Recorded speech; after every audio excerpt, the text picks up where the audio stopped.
So the first thing I want to bring up, the rower can help everyone. This isn't just for people that are doing it for the alt event. This can help your sprint drag carry performance and your 2-mile run. So the second most important tip, I feel like, is technique. I want you to know that each stroke, each row that you do is starting with your legs. So I don't want you jerking with your upper body or curling or pulling your arms back or leaning back first. I want you to fully extend your legs so you're locked in, drive, and then lean back slightly and row, okay? So that's a huge help, especially with people that are jumping it up to 10. They're using your upper body more, your shoulders, your arms, your lower back. And doing that repetitively over and over again without proper form can leave some nagging injuries or discomfort. So that's also one of the reasons why I discourage from doing all your training with 10, especially if you're new to this event or new to this machine. All right, so the next is a misunderstanding, really common misunderstanding for the damper setting, is that it's resistance. So people think, I jack it up to 10 and I'm doing the highest resistance and I'm going to get the most out of this training. Not necessarily the case with most training, especially if it's all we're doing for the AFT and we're using it for the AFT.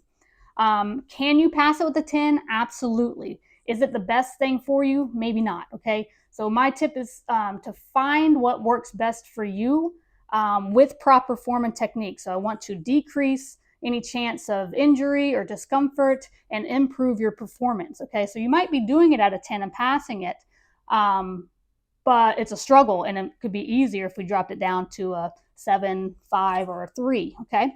And practice this in your training. It shouldn't be the first time you jump on this and you're trying to guess where you're at with your damper setting. And also, you can change your damper setting during the AFT as well. And with your training too, don't be afraid. Don't have to stick to one. If you need to jump it up or down to adjust, do that. The damper setting is like a vent, okay, on the side. It allows, depending on what setting you have, it allows air to flow in and affects the flywheel. So that propeller, that blade that's spinning inside the front of your rower. So when we're down at a 1, it's closed, almost closed. Very little air is coming in.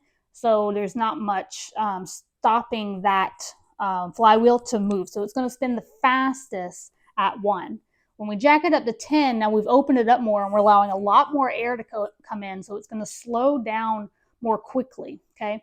One of the key things to know about that is as that flywheel is spinning, you're getting distance. Your meters are increasing, okay?